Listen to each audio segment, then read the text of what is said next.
ધર્મ પામેલા નથી હોતા. હવે ઉંમર થઈ ગઈ છે, કદાચ કંઈક એવું આવી ગયું છે અને એમને શાતા જોતી હોય તો આપણે કેવી રીતના આપીએ, શું સમજાવીએ? કદાચ ધર્મ એમને એટલો ખબર જ નથી તો આપણે કેવી રીતના એમને શાતા આપી શકીએ? કાં તો એ સમજી જ નથી શકતા, કાં તો હવે એમને બહુ ધર્મ કર્યો હતો અને હવે એમનાથી ધર્મ નથી થતો કે છૂટી ગયો છે તો પણ એમને કેવી રીતના સમાધિ રહે? પહેલાં હું તો કેટલું કરતી હતી, હવે નથી કરી શકતું. એમને જે આદ્ર ધ્યાન રૌદ્ર ધ્યાન આવે તો એ આપણે કેવી રીતના શાંત કરવાનું? એ બધાની માટે છે. આપણે 3 વસ્તુ છે, આપણી રત્નત્રયી છે, જેમ એ રીતના 3 આપણી ટ્રીક ઘણી બધી છે. એમાં એક હજુ આ ત્રીજી 3 ટ્રીક શું છે? મન, વચન, કાયા. તો આપણે મનથી ક્યારે કરીએ છીએ? ક્યારે જ નહીં. આપણે મનથી ધર્મ કરીએ છીએ. મારી ફ્રેન્ડ જાય છે એટલે ડરથી, સમાજથી, કાં તો કોઈકના ઓલાથી જઈને ધર્મ કરીએ છીએ, લજ્જાથી કરીએ છીએ, પ્રભાવનાથી કરીએ છીએ. પણ મનથી ધર્મ બધા બહુ જ ઓછો કરીએ છીએ. તો કઈ ઉંમરે મનથી ધર્મ થશે? જ્યારે કાયા સાવ સાથ છોડી દેશે ત્યારે મનથી ધર્મ થશે. મને તો બહુ મન થાય છે કે આજે બધા મારી સામે બેસે ને હું નૌકાર ગણે તો કેવું મન થઈ ગયું. તો મન ક્યારે આવે છે આપણું? જ્યારે આપણને દુઃખ આવે છે ત્યારે. તો આપણને દુઃખ આવે છે એ સારું લાગે છે કે ખરાબ લાગે છે? ખરાબ લાગે. પણ એ સૌથી સારું છે. કેમ? દુઃખમાં આપણે સૌથી વધારે મન ચોખ્ખું થઈ જાય છે, ભગવાનને યાદ કરીએ છીએ. તકલીફ આવી તો આપણે કોઈ હશે કે નહીં હું મારા નૌકારગણમાં બેસી જાઉં બોલીએ છીએ આપણે. તો એ જ છે સાતા સેતુ. મન, વચન અને કાયા. જ્યારે મન સાથ આપે ત્યારે બહુ મોડું થઈ ગયું હોય છે. વચન અને કાયા. વચનથી તો આપણે હંમેશા એકબીજાને પ્રેરણા આપીએ જ છીએ. ચલ ને બેન દેરાસર, તું નથી હોતી દેરાસર. આપણે અભિમાનથી બી કહ્યું મને તો દેરાસર વગર ન ચાલે, હું તો દેરાસર જવું જ, મને તો વ્યાખ્યાનમાં જવું બહુ ગમે. આપણે બોલીએ છીએ એનાથી કદાચ બીજા વધારે પ્રેરાય છે. આને શું દેરાસરનું આટલું? ભાઈ મને તો જૈનાપૂર્વક જ એકાશનું કરવું ગમે, મને બહારનું તો ન જ ગમે. આપણે બોલીએ છીએ વચનથી બી એવું. એના કારણે ઘણા પ્રેરણા મળે છે ઘણાને. તો એ શું છે? બધી એક જાતની શાતા આપણે બીજાને આપીએ છીએ પણ આપણને ખબર પણ નથી કે આપણે કોઈકને પ્રેરણા વચનથી આપી રહ્યા છે. બરાબર ને? અને હવે ત્રીજું શું રહ્યું? મન, વચન, કાયાથી આપણે બધા જ અહીંયા ઉપસ્થિત છે. બધા જ બધી પ્રોપર વિધિ કરશું. કટાશનું આમ પાથરશું, આમ જૈના કરશું, ચરવળો કરશું, મુપત્તિ બરાબર કરશું, 25 બોલ બોલીશું, બધું પ્રોપર કરીશું. પણ પછી એ કાયાથી જ્યાં સુધી થાય છે ત્યાં સુધી આપણને શું કીધું છે? મેકઅપની ઉંમરમાં ધર્મ કરી લો. તો ધર્મની ઉંમરમાં જ્યારે ઉંમર થશે ત્યારે તમને મેકઅપ નહીં કરવો પડે. કેમ નહીં કરવો પડે? કારણ કે તેજી હશે. તમારી પોતાની જે લાલાશ હશે, તમારા પોતાની જ્ઞાનની જે ઓલી મધુરતા હશે એ તમારા ચહેરા ઉપર આવી જતી હોય છે. તમે પોતે બી જોશો, એક સાધુ ભગવાનનો ચહેરો જુઓ ને આપણે કેટલાય લપેટા કરશું તો આપણો ચહેરો જુઓ. તો એમનું શું છે? કારણ કે એમને તપ સાથે શું કરે છે? સાધના છે એમની. તો આપણી સાધના ક્યાં છે?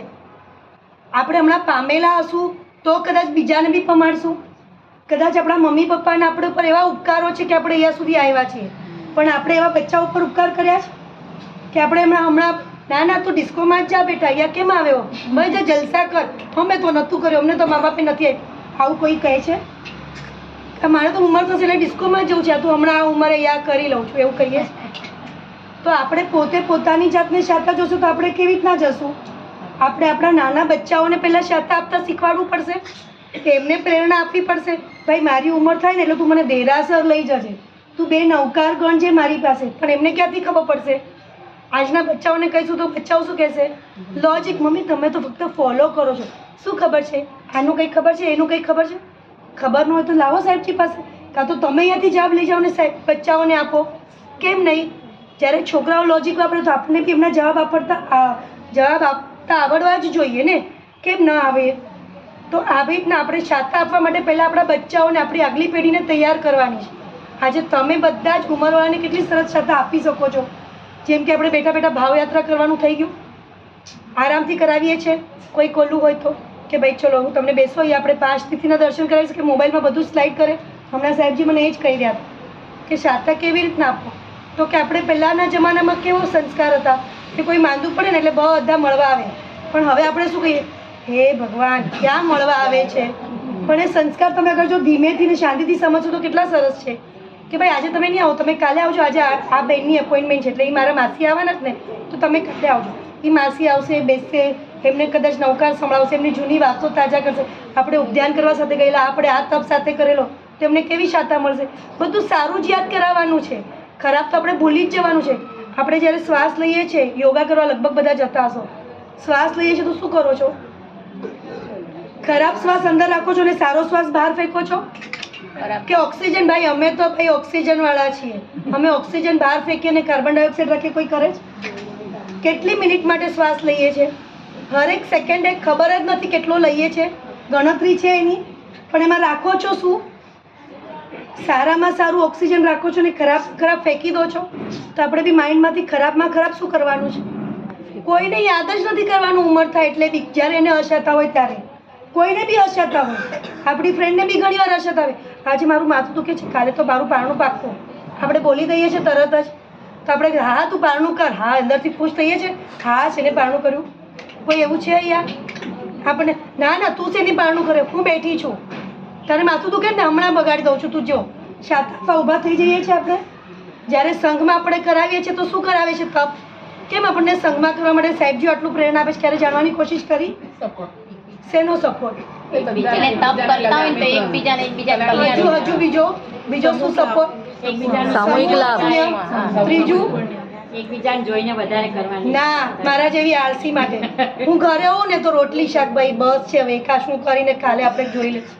કેટલું બનાવીશું મારી માટે? મારું પુણ્ય કેટલું ઓછું છે, હું ફક્ત 2 જ વસ્તુ બનાવીશ. હું સમૂહમાં કરું છું તો સંઘમાં કેટલું બનશે? ઓલું પાણી, આ પાણી, શું પીપળામણ. ઓલી બાજુવાળી બી હશે, શું કહેશે? ત્યાં નથી લીધું ચાકને, પણ મારી બાજુવાળી આવીને મને કહેશે અરે ચાકને નહીં કરી શકે. પણ અગર જો હું સંઘમાં તપ કરું છું તો મને આ સપોર્ટ સિસ્ટમ શું મળશે? બધું આટલું ખાઈશ પણ મને શાતા રહેશે. કેવી રીતના રહેશે? હું આંબીલ છે ને બિલકુલ જ નથી કરતી, મારાથી આંબીલ થાય જ નહીં. તો મને સાહેબજીએ શું કીધું? શું પ્રેરણા આપી હશે? નહીં કરો, એમાં શું છે? આવું કોઈ બોલે તો આપણે શાતા કેવી રીતના આપીએ છીએ એકબીજાને? તું ટ્રાય તો કર, પીરસવાનું તો ટ્રાય કર. તું ફક્ત પીરસ, તું પીરસીસ ને એટલે થઈ જશે. મને તો ઉલટી આવે ભાઈ, મને તો વાસ જ ના ગમે. ઓલી હિંગ મરી તો ભાઈ કેવી રીતના પોસિબલ છે? આમ લુખું લુખું તો કોણ ખાય? આપણે એવું જ બોલતા આવીએ છીએ ને. તો પછી એની બદલે આપણે શું શાતા આપીએ છીએ એ વ્યક્તિને? તું ફક્ત પેલા પીરસવાનું ચાલુ કર. તું પીરસીસ ને એટલે તારા કર્મ નિર્જરા થઈ જશે અને ઓટોમેટિક તું આંબીલ કરીશ. અને સાચે મેં આંબીલ કરવાનું ચાલુ કર્યું. હું મારું પોતાનું જ ઉદાહરણ આપું છું. એના પછી મારી 2 ફ્રેન્ડ છે, એમને મેં કીધું કે તું આંબીલ કરે છે? જા જા, હવે શું વાત ફેંકે છે? તું મેં તો ઓળી ઉપાડી. મેં કહે તું કાંઈ બી બોલ, જુઠ્ઠું નથી બોલતી ને? હવે જુઠ્ઠું બોલે છે તું? કોઈને વિશ્વાસ ના બેસતો. હું આંબીલની ઓળી મેં ચાલુ કરી તો કે તું તો પીરસતી હતી ને, પેલા કોઈ કહેતી હતી ને ના ભાઈ ના, તો વાસ આવે છે, આ વાસ આવે છે. તો આપણે જે છે ને નબળાથી ચાલુ કરીએ તો આપણે ઉપર પહોંચીએ જ. પણ નબળા બી આપણે કેવા ઉત્તમ વ્યક્તિ પાસે આપણું ચાળવશું તો ઉત્તમ વ્યક્તિ શું કરશે? તમને ઉપર લઈ આવશે. તો આપણે એવી રીતના શાતા સેતુમાં કોઈ બી વ્યક્તિ તમારી પાસે આવ્યું હોય, ઘરમાં બી કોઈ વ્યક્તિને અશાતા હોય તો તમારે કેવી રીતના શાતા આપવાની છે? એ વ્યક્તિ સાથે તમારા સંબંધો કેટલા બી ખરાબ હોય પણ તમારે ત્યારે શું આપવાનું છે? ઓનલી સમાધિ અને ઓક્સિજન. તો ઓક્સિજન કેવી રીતના મળશે? કદાચ એમને ભેટી પડશો તો, કાં તો એમને જેટલા તમારી ઉપર ઉપકાર કર્યા છે. આજે કોઈ એવું વ્યક્તિ નથી કે જે આપણે ઉપકાર વગર ઊભા હોઈએ. બધાના જ અગણિત ઉપકાર છે. આજે વેજીટેબલ્સના બી ઉપકાર છે કે આપણે ખાઈએ છીએ તો તાકાત આવે છે. તો આપણે પંચેન્દ્રિય જીવોના કંઈક ને કંઈક નાના નાના ઉપકાર તો લીધા જ છે. તો આપણા તો ઘરમાં વડીલોએ આપણી પર કેટલા આશીર્વાદ રૂપે ઉપકાર આપ્યા હશે. કદાચ આપણને તીખું બોલ્યા બી હશે, પણ એ તીખું બોલ્યા હશે શેની માટે? કે આપણે 100 જણમાં વચ્ચે સારા લાગીએ. આપણને ઘરમાં રોકટોક કરતા હશું બચ્ચાઓને બી કે બેટા આમ નહીં બેસ, આમ ચોખ્ખું રાખ. પણ એ જ્યારે કંઈક બીજી જગ્યાએ પ્રેઝન્ટેશન પોતાનું આપતો હશે તો કેવો ખુશ થશે કે કદાચ એને યાદ બી નહીં હોય. આપણને કદાચ યાદ નથી કે અબકડક કોને શીખવાડ્યા, પણ આજે આપણે બોલી શકીએ છીએ, લખી શકીએ છીએ. તો આપણું એ બધા ઉપકારી આપણા છે જ ને. તો એ બધા આપણા જે બી ઘરમાં વડીલ છે તો આપણે જ્યારે એમને અસમાધિ હોય તો એમને સમાધિ આપવા માટે આ વાક્ય જ કરવાનું છે કે બધા સારા કાર્યો યાદ કરાવવાના છે. આપણે એમની માટે કરાવી, એમને આપણી પર ઉપકાર કર્યા, કે આપણે ધર્મ કરાવ્યો, કે આપણે દેરાસર લઈને ગયા. મમ્મી મને તો દેરાસર ઓછું ગમતું હતું, તમે કેવા લઈ જતા હતા? એવા ગુસ્સો મને તો દેરાસર નથી ગમતું. જો ઓલીની બહુ તો કેવી સરસ દેરાસર છે. ત્યારે આપણને કદાચ ગુસ્સો આવતો હતો કે એના કેમ વખાણ કરે છે. પણ આજે આપણે બધા અહીંયા બેસીને ધર્મ કરતા થઈ ગયા. આપણી માટે જ સારું છે.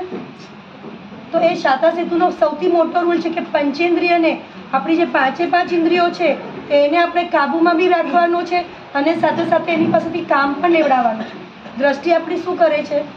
સારામાં સારું જોઈ શકે છે, સારામાં સારું સાંભળી શકીએ આપણે. સુગંધ આપણને કેવી ગમે છે? કંઈ ઉકરડા પાસે હોય તો આપણને કેટલી વાર ઊભા રહીશું? તો આપણે કેમ ઉકરડો ક્યાંય બી કાઢવાનો? આપણને બોલવાનું બહુ જ મન થયું ને ખરાબ, તો એક એવી ફ્રેન્ડ રાખી દો, વાંધો નહીં કે ખરાબ બોલો ને તો બી એ તમને શાતા આપે. થઈ ગયું તારું પત્યું, બીજે કંઈ બોલતી નહીં. એવા બી આપણા ફ્રેન્ડ્સ હોય છે. તો બસ આપણે જ્યારે ઘરમાં કોઈ વડીલને હસાતા હોય, કોઈ આવવાનું હોય ને તો ના નહીં પાડવાનું કે બેન તમે આવજો. પણ આવશો ને તો તમારે એટલું કામ કરવાનું છે, 10 મિનિટ જે માજી છે ને એમને તમારે શાતા આપવાની છે. તમે તીર્થ દર્શન કરાવજો, પાલિતાણાની ભાવયાત્રા લેજો, એક ચેકવંદન કરાવજો, કાં તો સારામાં સારું નવકાર મંત્ર સંભળાવજો, ઉત્સક્રમ સંભળાવજો, જેવી એમની શક્તિ હોય એવી. એટલે અમે લોકોનું મેઇન મિશન આ પણ છે જ કે તમે પંચેન્દ્રિય જીવને બી એટલી જ જય ના કરો. જ્યારે કોઈ વડીલ માંદા હોય, તમે હોસ્પિટલમાં હોય તો આપણે એક પેશન્ટની રીતે નથી જોતા એમને, આપણે કંટાળી જઈએ છીએ કે આપણે નાનો નિયમ એવો લઈ લેવાનો, કોઈ બી પેશન્ટ મળવા જાઉં ને હું કંઈ જ નહીં વાપરું, નોટ ઇવન અ વોટર, કંઈ પણ નહીં વાપરું. એ કેટલું બી કહેશે ને બેન તમારી ચોવ્યાર છે, હું પહોંચી જઈશ, મારી તૈયારી છે. ફક્ત આપણે એને મળવા અને એની સાથે આપણે શું કરીએ, 3-4 કલાક કોલી બી આવે તું બી આપણે 10 જણા મળીએ અને આપણે ગપ્પા મારીએ. પેશન્ટને જોતા એ પેશન્ટ ગયો તેલ પીવા એવું થઈ જાય આપણને. અને પછી વ્યક્તિને શું થવા માંડે કે ભાઈ ખરાબ નેગેટિવ વાતો કરે, ઓલી તો આમ મરી ગઈ હતી, ઓલી તો આમ છે થયું હતું, ઓલીને તમે ધ્યાન રાખજો, આવું બોલાય. તો આપણે શાતા આપતી વખતે શું બોલવાનું છે, સારામાં સારા એવા વાક્યો કે જે મીઠાશથી ભરેલા હોય, કારણ કે છેલ્લે ફક્ત વાત્સલ્ય અને કરુણા જ કામ આવે છે, બીજું કંઈ જ નથી જોતું. કદાચ માજી આખો દિવસ ભૂખ્યા રહ્યા હશે, કદાચ ભાઈ આખો દિવસ ભૂખ્યા રહ્યા હશે, પણ એમને ફક્ત પ્રેમના 2 શબ્દ બોલશો તો કેવું લાગશે. અમારે એક ભાઈ હતા, એમને ધર્મ કર્યો જ નહોતો, તો હવે એમને ધર્મ જોઈતો હતો. તો મેં કીધું તમે ભાઈ શેનું કામકાજ કરતા હતા? તો કે હું કામકાજ સ્વિચનું હતું, હું ઇલેક્ટ્રિકમાં જે સ્વિચ હોય ને એનું જ કામ કરું. તો મેં કીધું અચ્છા, તો કે મને તમે એના રિલેટેડ કંઈ સમજાવો, મને સ્વિચનું બહુ બધું જ્ઞાન. મેં કીધું તમે મને સ્વિચનું જ્ઞાન આપો. તો એ 5 મિનિટ 10 મિનિટ એમને મારી સાથે વાત કરી, જો આવી સ્વિચ હોય, આવી સ્વિચ હોય, આ સ્વિચનો મતલબ આ, આની સ્વિચનો મતલબ આ. મેં કીધું બરાબર, પણ એ સ્વિચ ક્યારે કામ કરે ભાઈ? તો કે તો લગાડીએ ત્યારે. મેં કીધું લગાડીએ પછી પણ શું હોવું જોઈએ?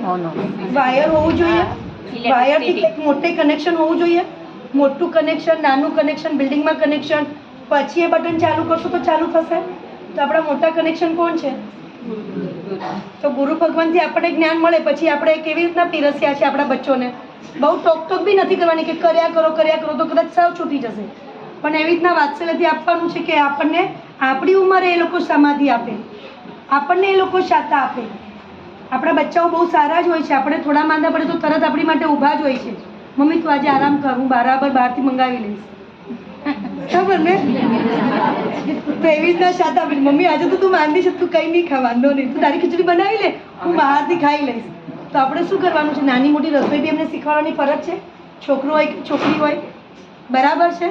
તો એ બી આપણા સમાધિમાં આવે છે, કારણ કે આપણે માંદા આવશું ને ઓલો કહેશે હોટલથી રોટલી મંગાવી દો મમ્મી, તો નહીં ચાલે. તો એની માટે બી તમારે છોકરો હોય કે છોકરી હોય, બંનેને આજે એટલું તો શીખવાડવું જ પડશે. કદાચ આપણે માંદા હોય તો આપણા હસબન્ડને એટલીસ્ટ એટલું આવડે, ખાલી ખાખરા આવી જશે, ખાખરાને ચા બનાવતા શીખવાડશે. તો આપણે આ બધી જ વસ્તુની નાની નાની ભલે લાગે, પણ એ ગણતરી કરી અને તમારે કરવાનું રહેશે. એટલે સમાધિ છે ને મન, વચન, કાયા 3. હા, હું હમણાં કહું છું, આવી રીતના બીજા અમારા 10 અલગ અલગ ઘણા બધા છે કે જેથી અમે લોકો શાતા આપીએ છીએ, પણ આ એક હું કહું છું મન, વચન અને કાયા, એનું ડીપમાં જેટલું જાણશો એટલું તમે પોતે ચિંતન કરશો તો તમને મળી જશે, અને તમે પોતે જ કહી શકશો કે મનમાં આ પણ આવે છે, વચનમાં આ પણ આવે છે અને કાયામાં આ પણ આવે છે. મન અને ભાવ આપણે સૌથી ઉપર જ રાખવાનું છે, સૌથી ઉપર. પણ ભાવ આપણા ચોખ્ખા કોઈના રહેતા નથી, કાયાથી જરાય છોડવાનું નથી. કન્ટિન્યુઅસ આપણે બધાએ કાયાથી જેટલો બને એટલો પુરુષાર્થ કાયમ માટે કરવાનો છે. જેટલું બને એટલું આપણે ધર્મ કાયાથી કરતા રહીશું, તપ કરતા રહીશું, દેરાસર પૂજા સેવા કરતા રહીશું, વૈયાવચનો આપણો ભાર રહેશો તો આપણો આત્મા છે એ ચોખ્ખો થતો જશે, આત્મા પરના જે ખરાબ કવચો છે નીકળતા જશે. છેલ્લે આપણું મેઇન મિશન તો શું છે કે આત્મા આપણો એકદમ શુદ્ધ થઈ અને બીજા ગતિમાં જાય.